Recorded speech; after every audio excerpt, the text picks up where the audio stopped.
Shabbat Shalom, Yahweh Bashem Yahweh Shabbat Shem Rakakadash, the honors the apostles and the elders, their GMS, their rule and teach word in scripture, salutations to my Akim that are doing this work in truth and faith and all sincerity. Today's lesson is basically going to be about the reflection of what's going on in the world today, and also looking at this Euphrates River, and they're mentioning what's going on with the Euphrates River, so on and so forth. So let this play. Lord willing, we can find some edifying. So Are facing water shortages as the region's longest river, the Euphrates, dries up.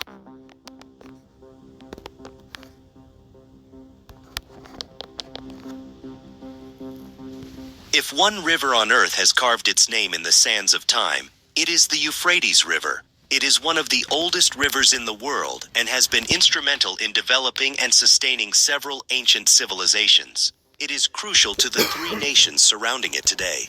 However, in recent times, this once glorious body of water has been drying mysteriously. The more it recedes, the more secrets we discover in its riverbed. Now, another shocking discovery has just been made under the Euphrates River, which defies every knowledge we thought we had. What is this shocking new discovery? Why is it so important? And how will it change everything we thought we knew about the world and history? Join us in this video as we unravel why the Euphrates River has just been closed off, as well as the huge discovery that finally emerged from it. The drying up of the Euphrates River is something the world didn't see coming. Given the vast volume and length of this water body, no one would have believed that it could ever dry up to the deplorable state it is in today.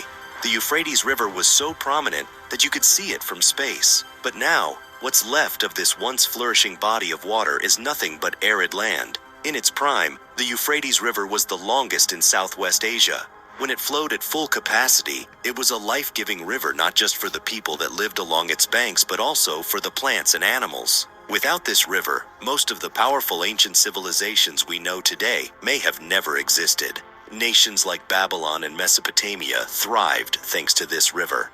The river originates from the highlands of Armenia in northeastern Turkey at an elevation of approximately 3,000 meters above sea level. From there, the river flows downstream into Syria and Iraq. As the Euphrates River made its way downstream, it got a little supply boost from Karasu and Murat rivers. These tributaries joined forces to make the Euphrates River even more bountiful, empowering it to flow as far as it did. But the river wasn't just regarded for its size or length. It was regarded more for the rich cultural history it carried via its thousands of years of service to humankind. As the Euphrates River carved its way through the landscapes of Syria and Iraq, it created fertile valleys and nourished the land. This river is estimated to be at least 10,000 years old, but historical texts like the Christian Bible estimate it to be even much older, as it's one of the 4 rivers that flowed through the Garden of Eden, where creation began. Some ancient discoveries of stone artifacts and ancient remains of Homo erectus species point this river to be at least 450,000 years old.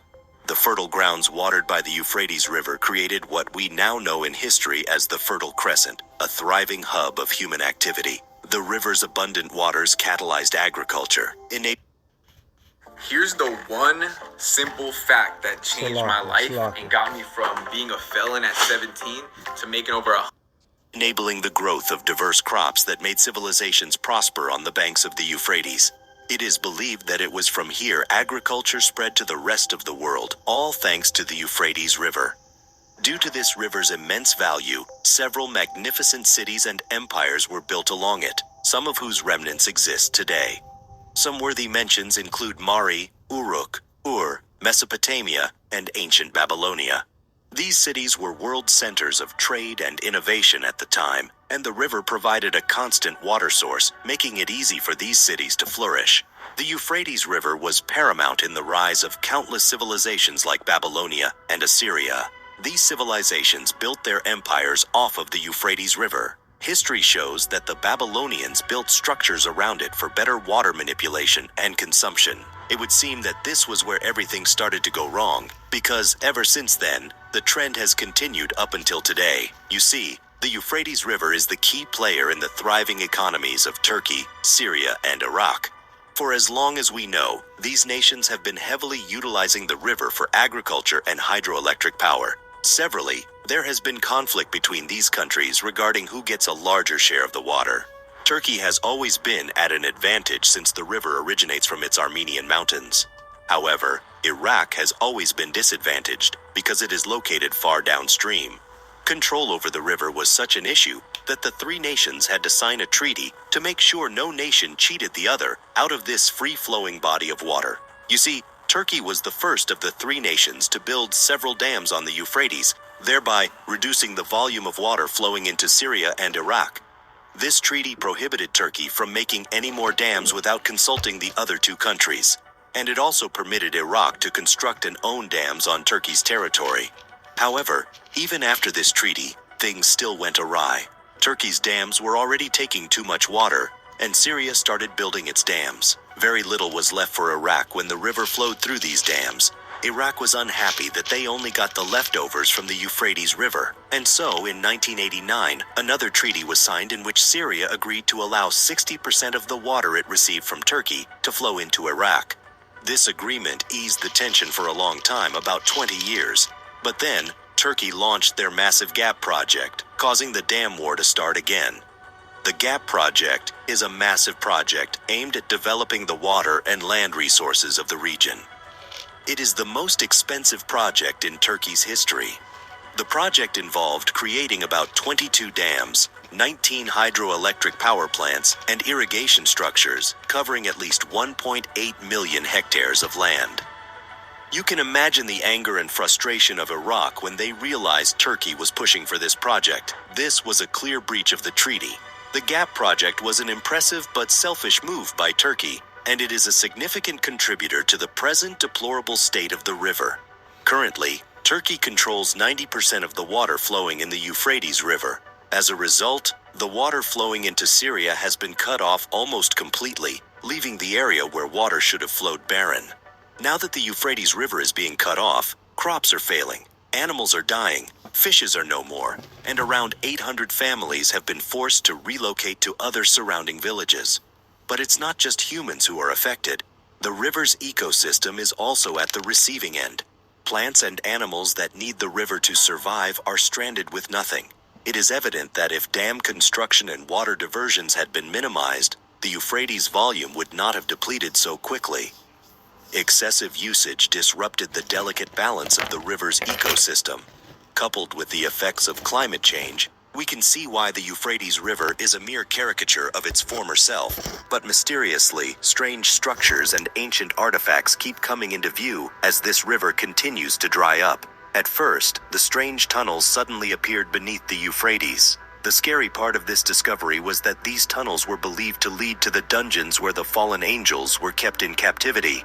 You see, there was an ancient biblical prophecy that the river Euphrates would dry up, and the angels chained beneath it would be unleashed to wipe out 1/3 of humankind. These tunnels, which seemingly popped out of nowhere, were proof that this wasn't just a fake story or myth in the Bible. In fact, locals reported hearing strange, eerie noises coming from these same tunnels. When we thought we'd had enough, archaeologists have just made another shocking discovery beneath the Euphrates, the lost tomb of the legendary hero Gilgamesh. If there's one thing about Gilgamesh's tomb, it's the fact that it was never found. This discovery, first and foremost, proves that the Epic of Gilgamesh was not a myth or folk. Now, mind you, these are heathens. Okay, Gilgamesh. You know, we're doing this for the nation of Israel and the nation of Israel only. Folklore. Also, it allows humanity to unravel the mysteries surrounding this mythical figure. The discovery was made in present-day Iraq. The Epic of Gilgamesh is one of the oldest works of literature known to humankind. It talks about the life and mythic adventures of Gilgamesh, a legendary king of Uruk.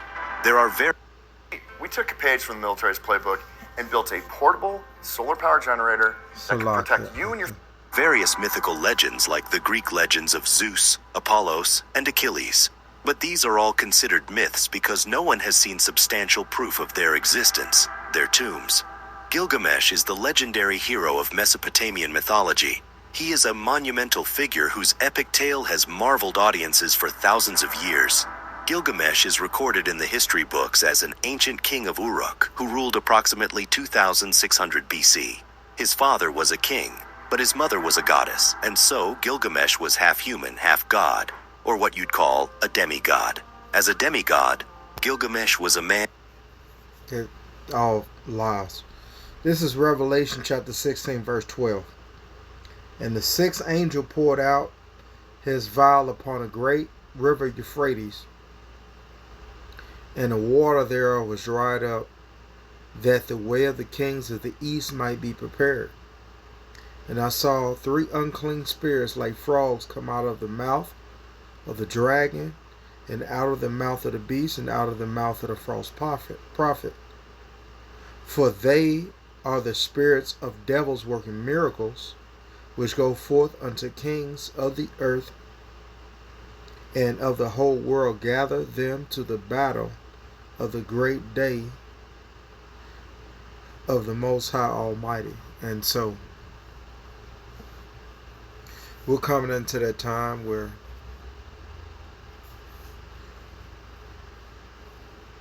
the Most High is going to get this war started. Okay? And Esau think that he's controlling things, but Esau Edom ain't really controlling nothing. This is the second death. Okay, this is the final judgment for the nation of Israel. And the second death for the entire earth. And so, I'm going to keep this short, giving all praises, and wrap it up. Lord willing, this lesson was edifying, giving all praises to Yahweh, Ba'ashem Yahweh Shah, Ba'ashem Rakar Kadash. Again, double honor to the apostles and elders, a GMS to rule and teach well scriptures, and to you Akim out there that are doing this work. Okay. Unto you, I say Shalom.